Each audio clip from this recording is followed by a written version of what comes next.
I kind of wanted to talk about content, and this is where the video came in, because in my progression of starting the company, I kind of went through different phases of the types of quality of content. I kind of started off as hobby, the quality wasn't as great. Then I was becoming bigger, then I was getting in more writers, and the quality was getting better and better.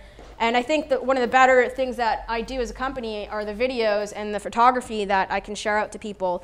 And I think it really works because I can really draw them into the experience of what diving in Dominica is like, or what a cuttlefish in Indonesia looks like, and really kind of make this top quality content that no one else is doing. I mean, again, I have closed in on this gap. I'm so lucky because I've got, Bonnier, which is this billion-dollar magazine company. They've got Scuba Diving Magazine and Sport Diver Magazine.